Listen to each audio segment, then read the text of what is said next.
Video স্টার্টিংয়েই তোমরা বুঝতে পারছো যে এটা হলো শিবরাত্রির মানে শিব চতুর্দশীর ভিডিও। তো আমি শিব চতুর্দশী করেছিলাম বুধবারে, মানে ২৬ তারিখে। তো তারই প্রস্তুতি চলছে এখানে। এখানে ফুল, বেলপাতা, ফল, মিষ্টি সব রেডি করে রাখা হয়েছে। আর আমি সব কিছু ঠাকুর পরিষ্কার করে টোরে তারপরে ঠাকুর মুছিয়ে ফল কাটতে বসে পড়েছিলাম। তো এখানে ফলগুলোকে আমি সুন্দরভাবে সাজিয়ে দিচ্ছি। তো আমার যখন ঠাকুরকে ফল দিয়ে আমার সুন্দরভাবে সাজিয়ে দিতে ভীষণ ভালো লাগে। তো এখানে ফল, ফুল সব রেডি। এই যে মিষ্টিগুলোকেও সুন্দরভাবে সাজিয়ে দিয়েছি। আর আমি আমার মহাদেবকেও ভালো করে স্নান করিয়ে ফুলের মালা পরিয়ে সুন্দর করে রেখে দিয়েছি। আর এই যে আমি এখন শাড়ি পরে চলে এলাম। আর এই যে আলতা পরছি, আলতা পরতে আমার ভীষণ ভালো লাগে। তো যেহেতু পুজো করব তাই ভাবলাম একটু আলতা পরে নিই। আর আমার সময়ও হয়নি, কারণ শিব চতুর্দশী লেগেছিল।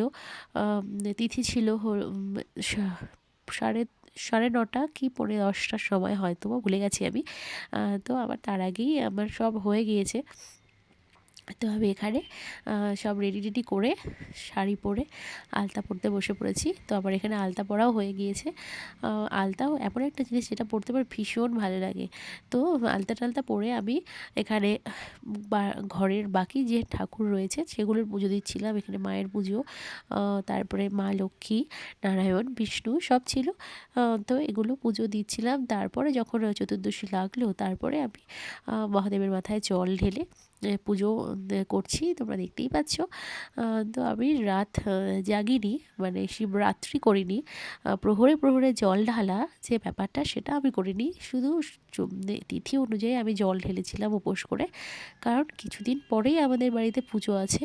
তো সেই পুজোতেও আমাদের শিব পুজো হয়, যেখানে সারাদিন সারা রাত প্রায় উপোস থাকতে হয়। তাই জন্য এটা অত ঘটা করে আর করলাম না। শুধু নিয়ম রক্ষার জন্য এই শিব চতুর্দশীটা আমি করলাম। যেহেতু এটা আমি বিয়ের আগে থেকে করে আসছি, তাই শিব চতুর্দশী উপোস করে জল না ঢাললে মনটা যেন কেমন কেমন করে। তাই তাই জল ঢালা। তো এখানে আমি এখানে আমার শিবের মাথায় জল ঢালা হয়ে গিয়েছে। আর এই যে বাকি পুজোগুলো আমি দিয়ে দিয়েছি।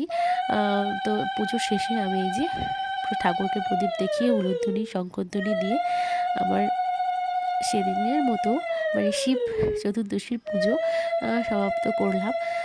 তো এখানে এখানে আমি ঠাকুরকে প্রদীপ দেখিয়ে উলুধ্বনি দিয়ে মানে দেখাচ্ছিলাম। আর এই যে ধূপধুনোও আমি দেখিয়ে দিলাম। তোমরা কে কে শিব চতুর্দশীতে শিব পুজো করেছো কমেন্ট করে কিন্তু আমাকে অবশ্যই জানিও। আর আমার ভিডিওগুলো তোমাদের কেমন লাগে তোমরা কমেন্ট করে সেটাও আমাকে জানিও। তো এখানে ঘরের পুজো আমার কমপ্লিট হয়ে গেছে। তারপর এখন সব পুজো টুজো দিয়ে শঙ্খধ্বনি নিয়ে বাইরে তুলসীতলায় যাব। সেখানে গিয়ে একটু ঠাকুরকে ফুল জল দেব। আর ধূপধুনো যেহেতু ধরিয়েছি, তাই প্রত্যেক ঘরে সেগুলোকে দেখাবো। তো তারপরেই আমি পুজো শেষ করবো। আর এই যে এখানে আমি তুলসীতলায় চলেও এসেছি। এখানে তুলসীতলায় ফুল জল দিয়ে পুজো করে তারপর এখন ঘরে ঘরে আমি ধূপধুনো দেখিয়ে আবার পুজো শেষ করব। এই যে দেখো আমার পুজো হয়ে গিয়েছে। এই যে সব ফল ঠাকুরকেও সাজানো হয়েছে। এই যে ঠাকুরকে 5 ফল দেওয়া হয়েছে মানে শিবলিঙ্গের সামনে।